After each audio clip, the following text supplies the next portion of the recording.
Welcome to the Counselling Tutor Podcast, the must-listen-to podcast for students of counselling and psychotherapy. Here are your hosts, Rory Lees-Oakes and Ken Kelly. Hi, it's Rory from the Counselling Tutor Podcast, and with me in my existential adventures is my partner in therapy, Mr. Ken Kelly. Hi, Ken. How are you? Oh, great. And great to be back here. I love that existential... I can't even say it. Existential... Existential adventures, yeah. Adventures. It's a tongue twister. Everybody try it. Try saying that 3 times. Yes. And knowing what it means, that's the thing. We've got a really action-packed episode, I guess, to bring you today. What are you going to be bringing in theory today, Rory? What are you going to be speaking about? Well, I'm going to be talking about something that is something I'm feeling really passionate about, Ken, and it comes up so much in my trainings, and that is transference and countertransference. It's a must. It's a must. And I think if a therapist doesn't really understand the basis of transference and countertransference, then you can get into what my good friend and colleague Bob Cook calls a transferential mire. And I'll explain a little bit what that can be when we come to that part of the podcast, Ken. Oh, I'm looking forward to that one. Skills today, we're going to be looking at paraphrasing. Paraphrasing, really, really important. It's a great skill, and I think often misunderstood. Paraphrasing is not just kind of summing up the story. There's a lot more to it than that. It's about really delving into the feelings. But again, I'll touch more on that when we get to the skills session. But you got something really interesting to kick us off today, which I guess falls into the category of personal development. And I know that it's certainly something we hear from our learners. They struggle with it. I know I struggled with it in my early counselling years, and maybe you can be able to relate to this. It's about turning down the volume. Yeah, it's turning down the volume. And this is a question from Amanda in the Facebook feed. So if you're listening to this and you've not come to our website, counsellingtutor.com, then type in www.counsellingtutor.com. Remember, there's 2 L's in counselling. And if you go to the top right-hand part of the webpage, you click on the Facebook, and it's a invited group. Invite yourself in, we'll let you in, and you can join a whole host of students from all over the world who are interested in the world of counselling and psychotherapy. And myself and Ken sometimes come in and have a chat with people.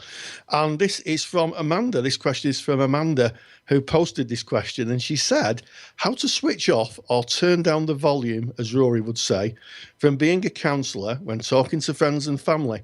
I found I switch on my therapist head and listen for friends and family's incongruence in their stories. It would be nice just to have a chat over a coffee or wine without my other self joining us uninvited. And she finishes off by saying, any suggestions, welcome. So here are the suggestions.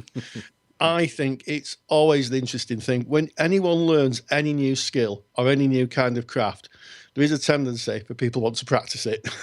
And it's the same. I've learned lots of skills over the years, and I think it's a human tendency to think, I'll have a go of that.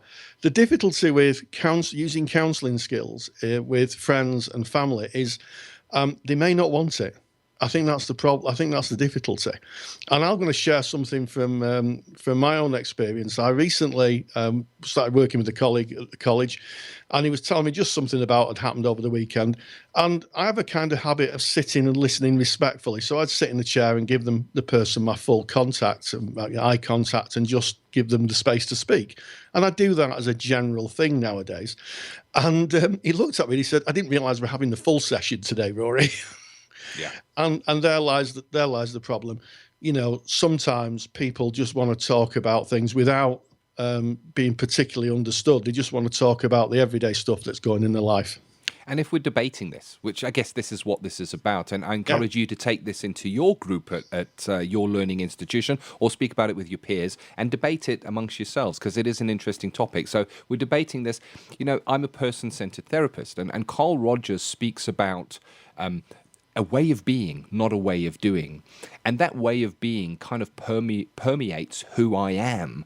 I am a changed person as a result of doing my counselling training, and I do interact maybe differently than I would have before with friends and colleagues. And there is that danger that listening respectfully, as you say there, Rory, and maybe really giving them your full attention can be misinterpreted as, oh, I know what you're doing. I know what I've had this. I know what you're doing. You're looking into my mind now, and as if I had that power. I thought you did. I thought you were a mind reader.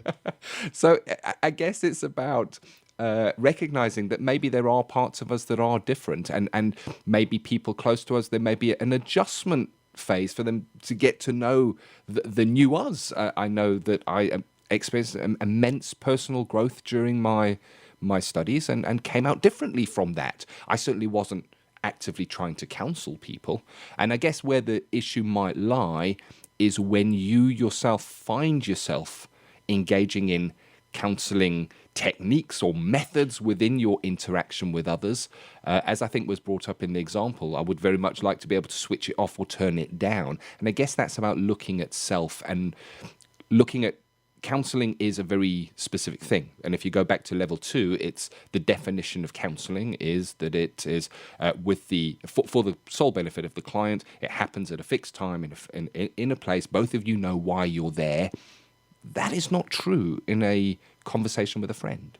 So if we find ourselves slipping in there, that's almost unethical. It's difficult to put in that word because it's a big word, but we're not there counselling. We're just having a chat, and they're not bringing stuff for us to process in a way that we would as a counsellor, I guess. Absolutely, Ken. And I think it's quite interesting that this is something that happens a lot in training. It happened in my training because this is a whole new skill. Person-centered therapists rely on themselves as the therapeutic conduit. We rely on our way of being to help the client kickstart their organismic valuing process and start to value themselves. And interesting enough, Means and Thorne, writing Person-Centered Counselling in Action, which is, I've got quite an old copy, they were saying that sometimes people can start off by using the core conditions, and slowly but surely it kind of leaks into them. And it becomes an attitude that they take out into the wider world, not into the therapy room.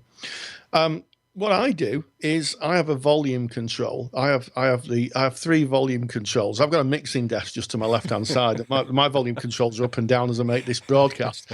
But I kind of turn it up and down, and I turn it up and down mainly for 2 reasons. One is my protection, because I don't want to be in a position where I'm totally in someone's frame of reference all the time, because I don't think that's a very, very healthy thing to do, because I think sometimes we need to kind of get into our own processes. And secondly, there are times when it's just not appropriate. And I'll share a story with you from my training group a long time ago, where I was asked this question: are you a counsellor all the time, Rory? And I said, no, I'm a counsellor when I'm practicing, and I bring those skills into the training environment. And the learner looked at me appalled, Ken, absolutely appalled. And she said to me, oh, Rory, I think you're harsh. I think you're harsh. And I said, why? She said, well, my friend who lives next door to me, she's a counsellor, and if anybody comes to her door, she will take them in and she will listen to them and hear them. And she's a counsellor all the time. And then she paused and looked up to the right. And then she said, mind you, she's had about 3 nervous breakdowns. And there lies the danger. You know, you're carrying a lot of stuff. So the volume control. And I kind of have my UPR set quite high. You know, one of the things that I've kind of learned as a therapist over the years is not to come to conclusions about people too quickly, because there's always another side of the story.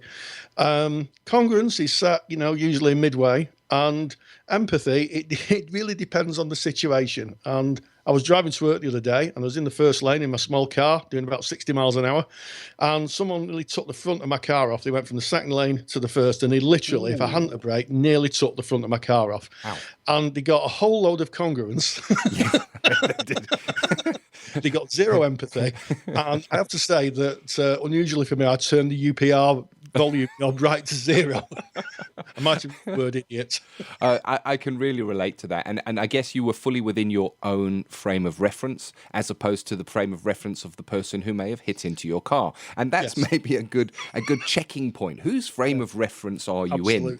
Now, in a counselling situation, it's our job to be in the client's frame of reference, but it's not our job to be in somebody else's frame of reference in our everyday life. We've got our own life to live, and we have our own self-concept to live through, I guess. So have a look at whose frame of reference you're in. And again, if you find yourself being kind of tempted in to using those skills when somebody brings maybe a problem that they're having or something that they're struggling with, check yourself, because it isn't a counselling session, so therefore the client is not protected with a contract, with limitations in confidentiality and all that we kind of covered, I guess, in episode 1. Worth going back and having a look at that, where we spoke about contracting and that being there to protect the client. So it's about checking self and a kind of seeing where you're at and being in your frame of reference.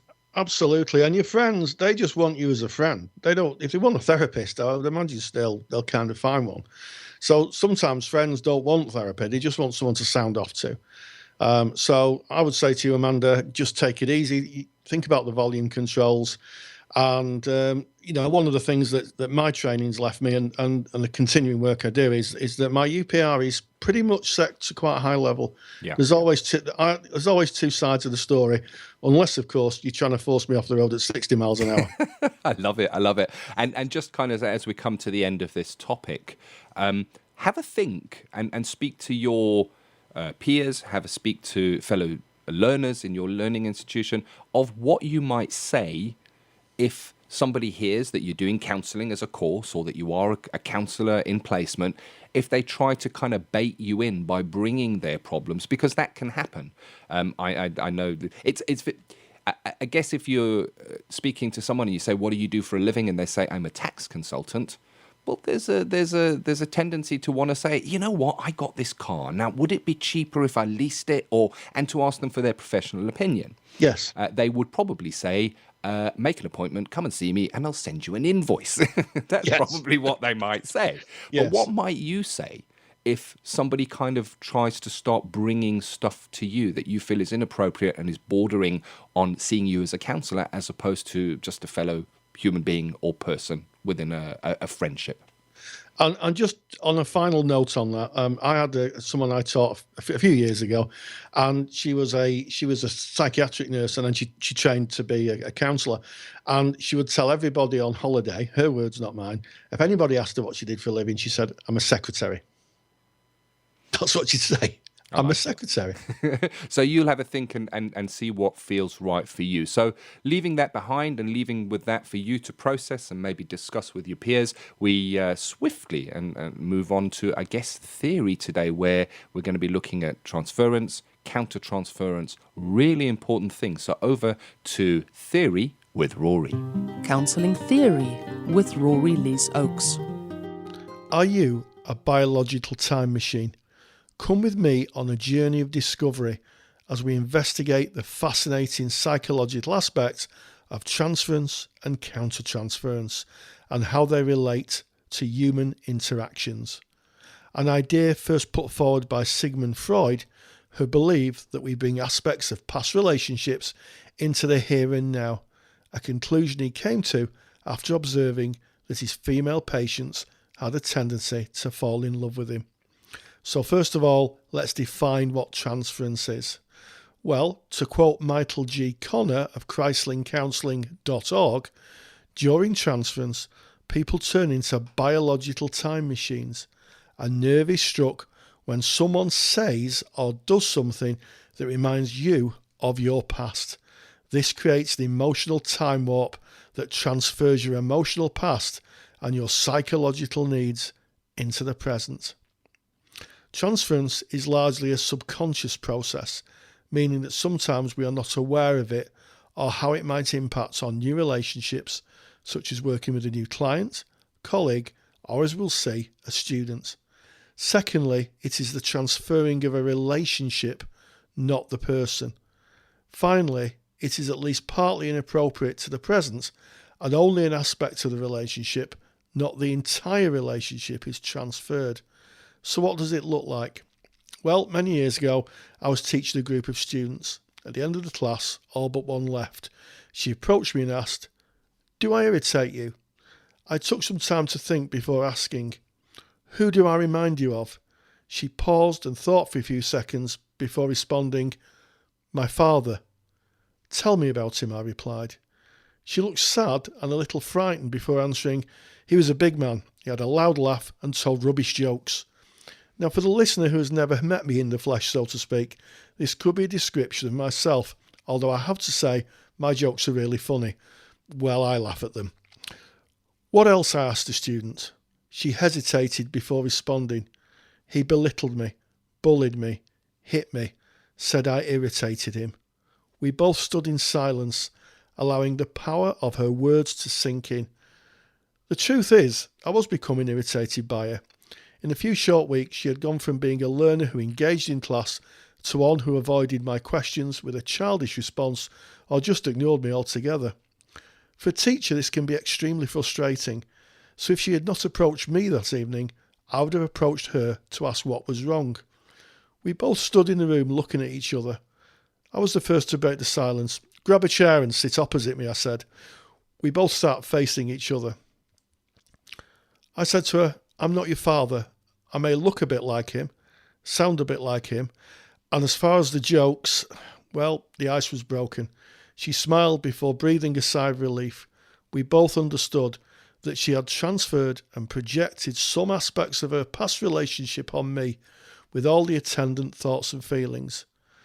Until I asked her who I reminded her of, this uncomfortable process was largely out of awareness, existing in her subconscious. So what about countertransference? Well, had I not been aware of the learner's change of behaviour towards me, I may have become visibly irritated and frustrated with her lack of engagement in class, becoming at least, in terms of irritation, the father she feared, counter-transferring my frustration onto her. Unchecked, this game could have gone on forever, or at least until one of us disconnected from the interaction. In the weeks that followed, she engaged with both the class and myself. I was no longer teaching the child who lived in fear of a father, but a grown woman who existed in the here and now. So what are the factors that increase transference? Well, a client who has a vulnerable personality and may rigidly project their expectations on the here and now. For example, of this may be a client who has difficulty accepting you're having a negotiated break for them, say a holiday, or a change in frequency of sessions. It could be a client who has lots of anxiety around his or her physical or psychological safety, someone who is afraid when they're sick or afraid. A client who has reduced opportunities for romantic interest, so that could be a client with Asperger's or maybe a client with learning difficulties. Also, long-term therapeutic engagements can also increase the possibility of client transference. So how do we manage it? Well, when we're managing transference, we recognise the importance of the relationship to the client. And here we're knowing and understanding that for the client, the relationship may be very, very important to them, and they're building an alliance with you, the counsellor. So being reliable, for example, keeping regular appointments, is really important. Maintaining professional boundaries and clear limits in therapy. Reflecting back to them what might be going on, but only when the client can understand and use it. For example, if the client is becoming too attached to you, asking the question, who do I remind you of, may highlight the transference. And also, and most importantly, working with both transference and countertransference in supervision. So if you feel there's some transference going on or countertransference, you're reacting to the client in a certain way, take it to supervision. So why do we recognise transference in supervision? Well, it supports you, the counsellor, by helping you understand what's going on in the relationship with your clients, so reducing your anxiety and over-responsibility. It improves ways to manage your client's emotional process by recognising wishes that are not clearly in the client's awareness. For example, a client who may feel romantically attracted to you, and you could also anticipate potential traps and potholes, such as a client being over-complimentary to you, helps avoid you acting out counter-transference and improves boundary maintenance. So it may be a client who is actively asking you out. That could happen. You know, where do you go in the evening? What kind of food do you like? Where do you live? May be innocent questions, but they also may be a sign of transference. Countertransference is largely feelings evoked in the counsellor by clients' transferential projections. These can be a useful guide to the client's expectations of the relationship. For example, a client who says you will never let me down may subconsciously projecting this belief onto you, the counsellor, when in reality they are accessing someone in their past, a parent figure or a past relationship maybe. Countertransference is easy to identify if your reaction to your client is not congruent with your personality and expectations of your role. For example, feeling very let down if a client misses an appointment, or maybe fantasizing about meeting the client in a setting other than counselling. Awareness of the transference-countertransference relationship allows reflection and thoughtful response rather than an unthinking reaction from you, the counsellor. And finally, let's not forget that transference is a two-way street. It is very possible that a counsellor may have strong feelings for their client. And just to normalise this a bit, Pope and Tabachnik in 1993 found that the vast majority of therapists, around 87%, had been sexually attracted to at least one, if not more, of their clients. This can lead to blurred boundaries and inappropriate self-disclosure on behalf of the therapist. So the next time you have a strong reaction to a person you have just met, ask yourself this question: what aspects of the person's behaviour is linked with a relationship in your past? Or as I asked my supervisees, who is this client to you? I hope you've enjoyed this theory to practice segment. I've included useful internet-based links in the show notes, which can be found at www.counsellingtutor.com. And don't forget, there's 2 L's in counselling. Just listening to you sharing that theory, Rory, on transference, on countertransference, I'm recognizing the importance of that. If I'm to be a reflective, responsible practitioner, transference, countertransference is not something that is just nice to know. It's almost vital for me in my practice, specifically countertransference, because it can really hinder the relationship, if not, I guess, dare I say, damage the client's journey. So really important stuff there, and I'm very grateful that you shared that with us.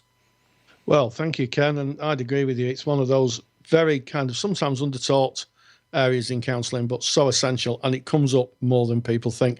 So, skills with Ken. What have you got for us today, Ken? What are you going to be looking at in the terms of skills? Counselling skills with Ken Kelly. Today, I'd like to look at the skill of paraphrasing. So, if we look for a definition of paraphrasing, it's basically just repeating back your understanding of the material that has been brought by the client and using your own words to do that. It kind of reflects the essence of what has been said. If we were to look at paraphrasing, I guess we do it ourselves in everyday life. If you look at your studies to become a counsellor, a psychotherapist, you would paraphrase in class.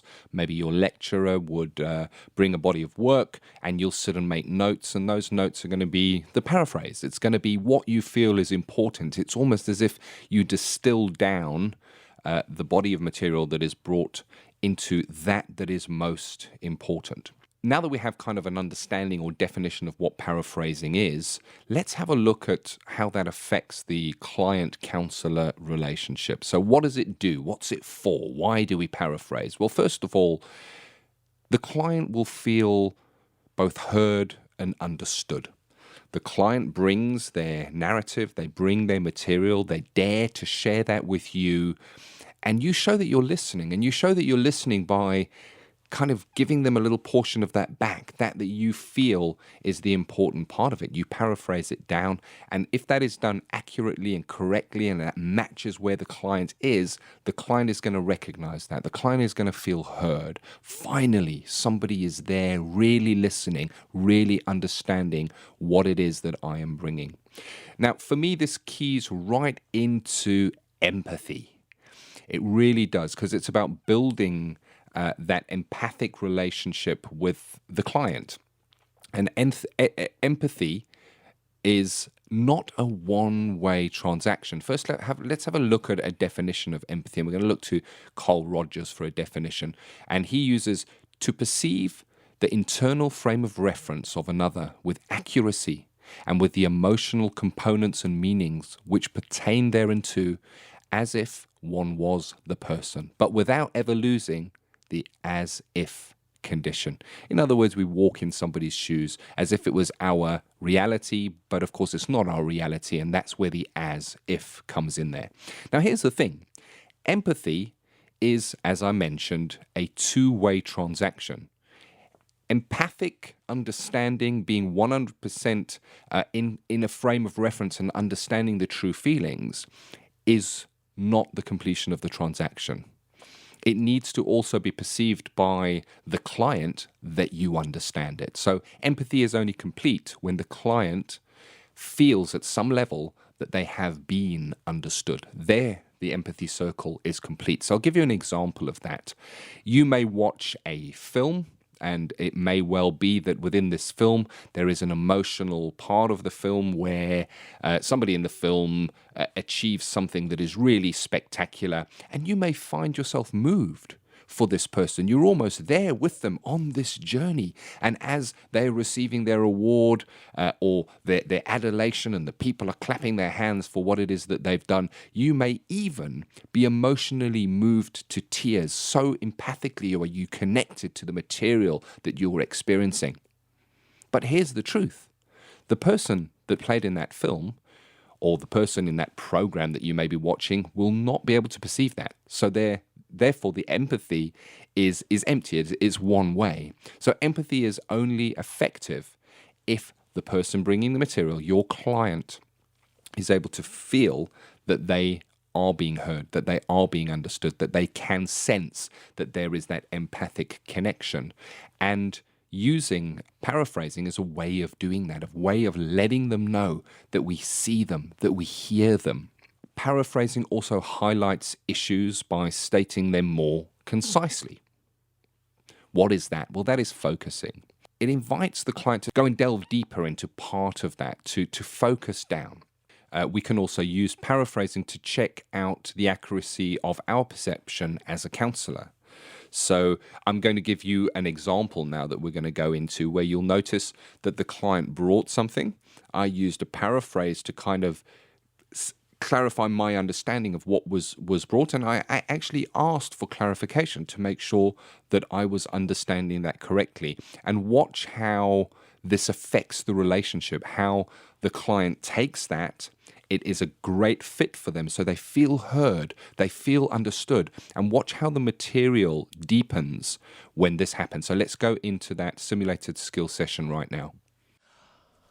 I really have a battle with doing things for the impression that others will have of me, or the approval that I will get from other people for what it is that I do. So much so that I will very often override myself, my family, so that I can gain the acceptance, I guess, of other people, whether that be friends or family or clients, within in a work situation and all that. I will always favor what the action would be that would gain that acceptance, that would not bring up any sort of confrontation or maybe have a conflict situation arise from it. So I guess eager to please, wanting to make sure that all things are well and smooth and that I am liked and accepted with whatever the transaction or the situation may be.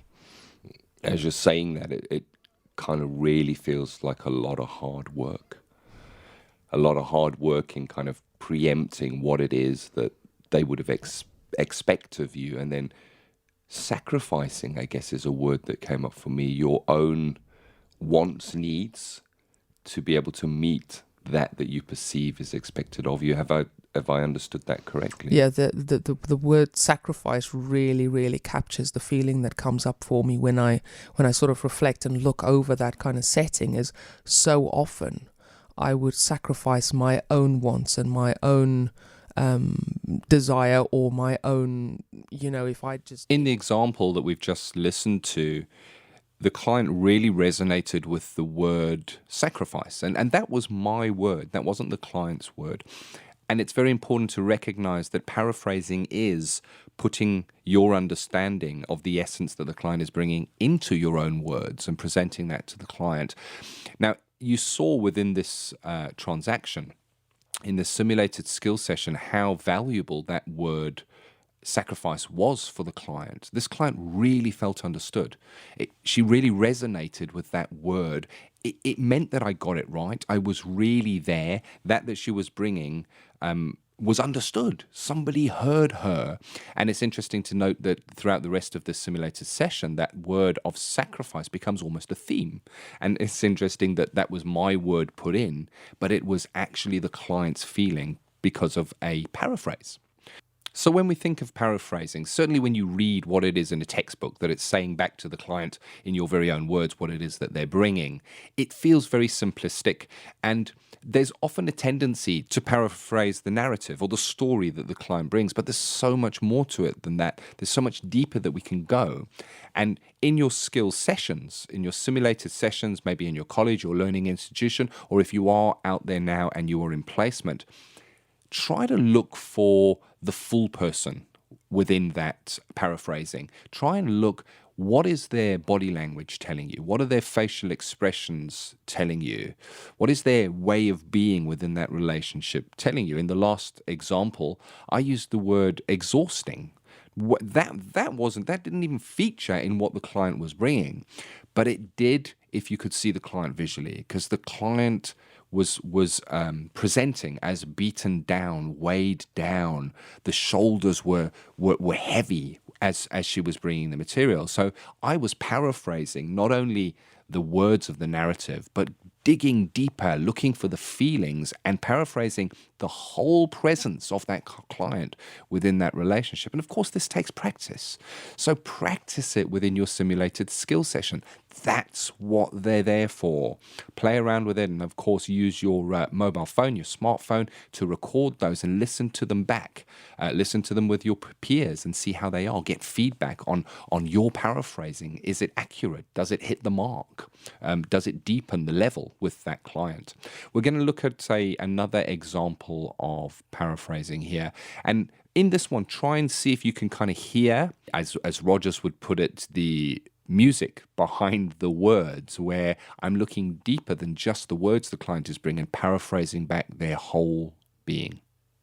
You know, out of my own will or my own free choice, I would put that aside and favor what would be the accepted, or in my perception, what I think someone else would rather I do, or the situation would rather play out as.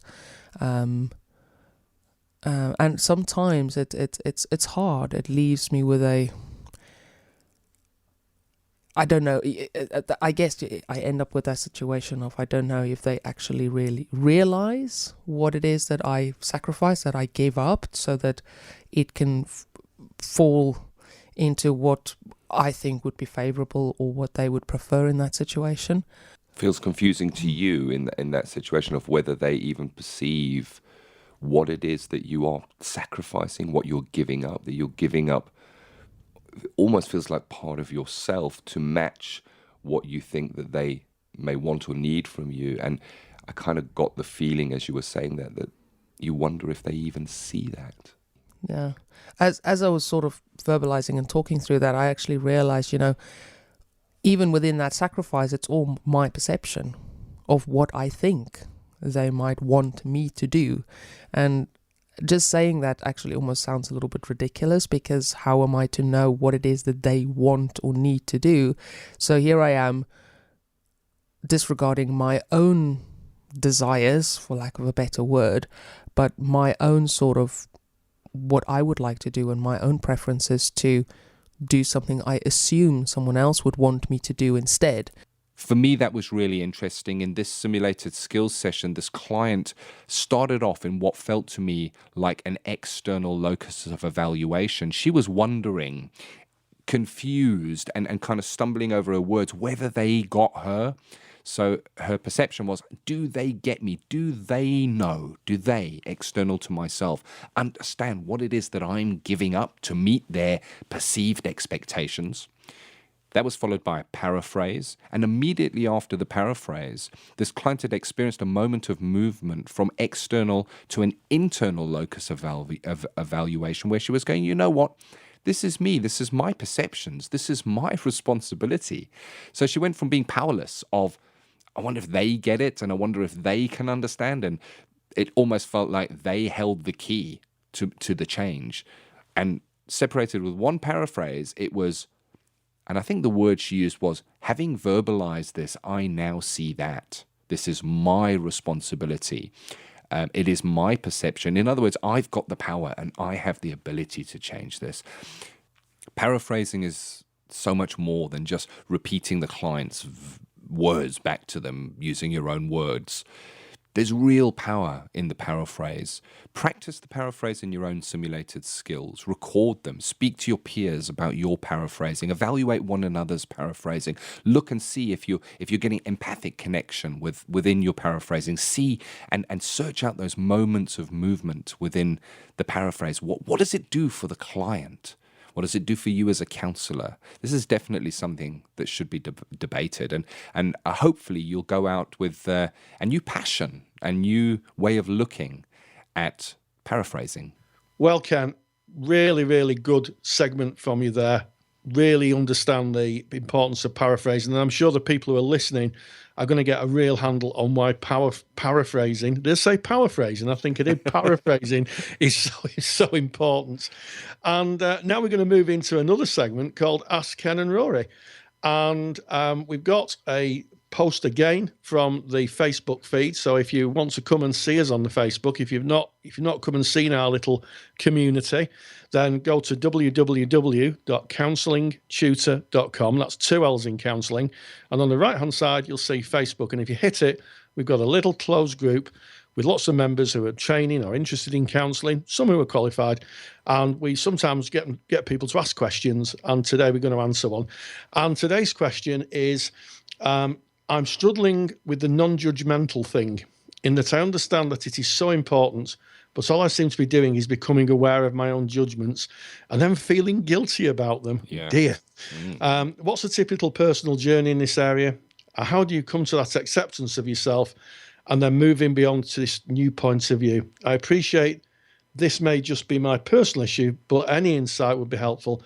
And I'm on the level 2 cert, by the way. So I think that kind of gives us a clue. The person who wrote this is quite clearly on the beginning of their learning journey, Ken. Yeah, and it's a big thank you to Karen for that question. And if you have a question, just pop it in the Facebook group and we'll pick it up in Ask Rory and Ken. So I guess the first thing here is this is not the first time I'm hearing this, and I'm sure it's not the first time you're hearing it, Rory. Absolutely not. We're looking at that. What we're told, at least in the person-centered approach to counselling, is that unconditional positive regard is necessary. So if it's one of those core conditions which we recognize as necessary and sufficient, it's necessary for it to be there. Yet I think what Karen is saying is, how do you put aside your judgments that you have, and that she's now wrestling with this and feeling an element of guilt with it. And I think that the first thing is to look at what UPR really is. UPR is most certainly not saying that we will agree with anything the client brings, no matter what it is. Absolutely, Ken. So I think that's really, really, really useful. And in my class, I always talk about separating the sin from the sinner. Yeah.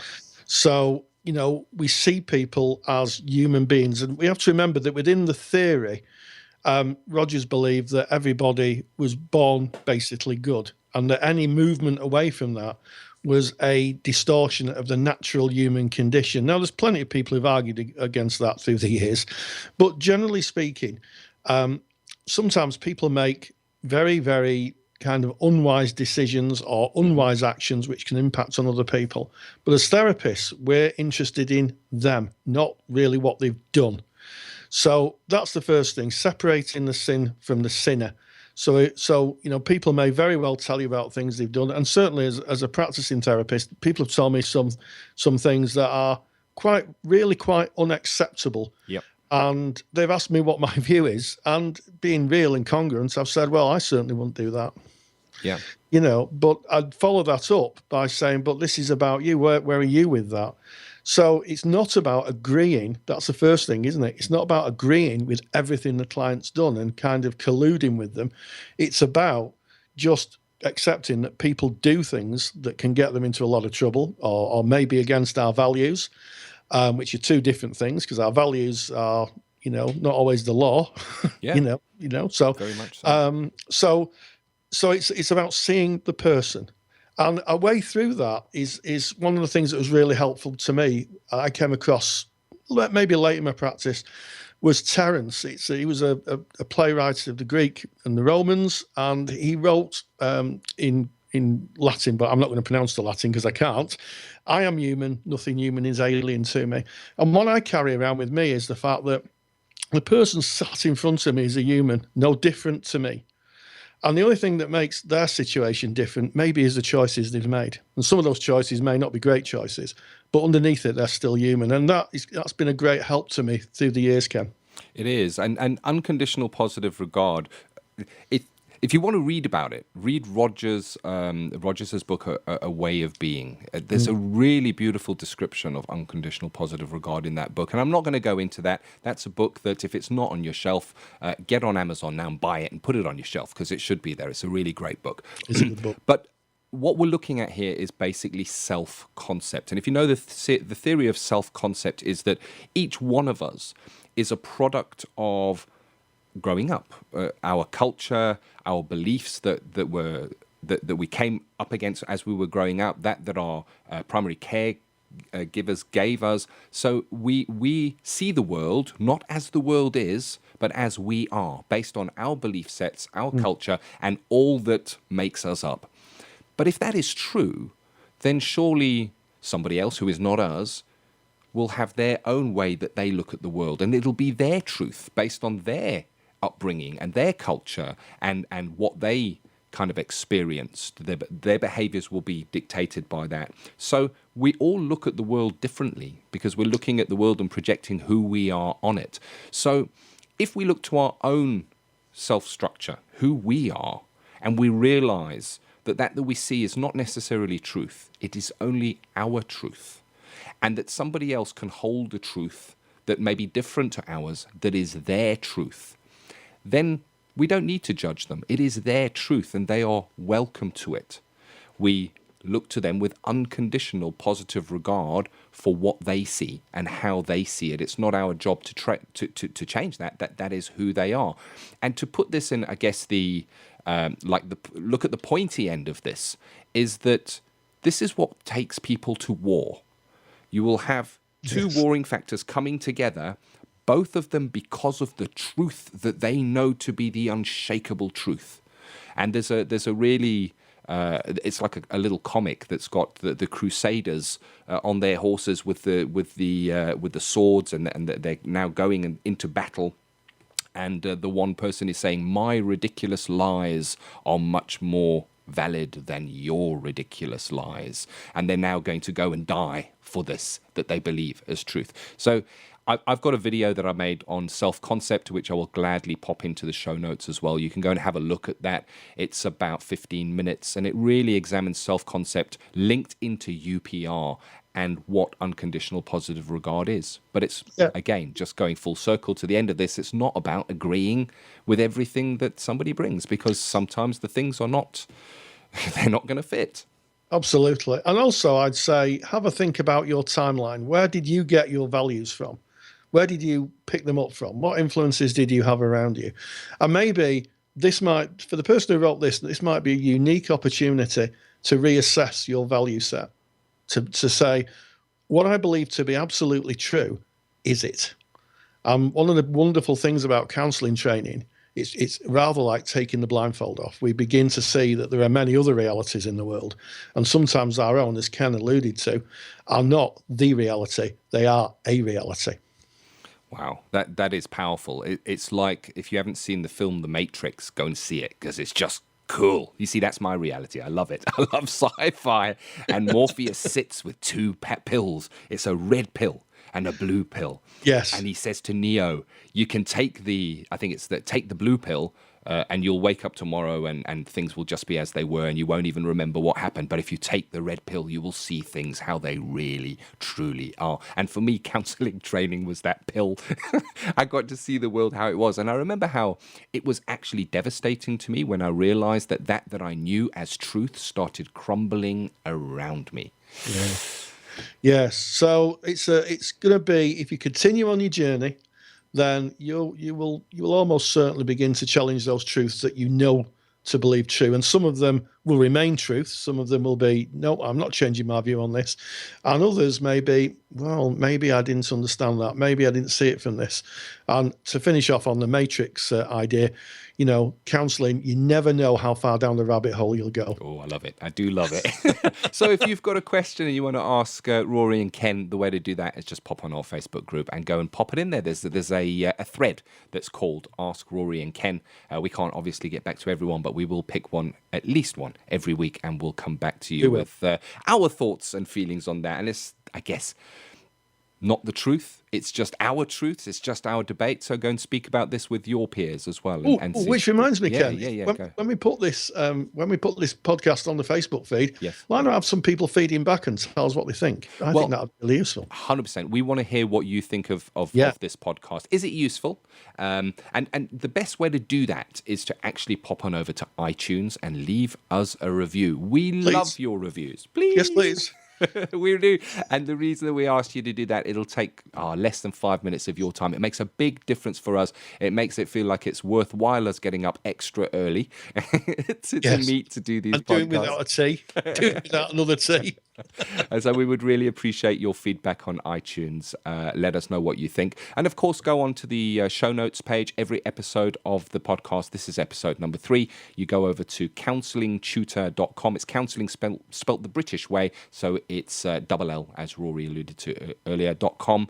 Go on and go to episode 3 in the podcast tab and go and leave your feedback on the show notes page. Right at the bottom, first of all, you'll get the video we've just spoken about on self-concept. You'll get all the show notes from today's episode, beautifully laid out there that you can kind of go to, refer to it when you're doing your assignments if you wish to. They're all written out there for you, but it's definitely worth visiting the site and leave your comments at the bottom there. We would love to hear from you. Absolutely. Okay, Ken. Well, I guess that winds up this part of the segment. Yeah. And that kind of brings us to the end of this episode of the Counselling Tutor Podcast. We hope that you've got something from it, and I look forward to being with you again in episode 4. Yeah, looking forward to that. So from us, cheerio. Take care. Thank you for listening to the Counselling Tutor Podcast. Find the show notes for this episode on our website at www.counsellingtutor.com.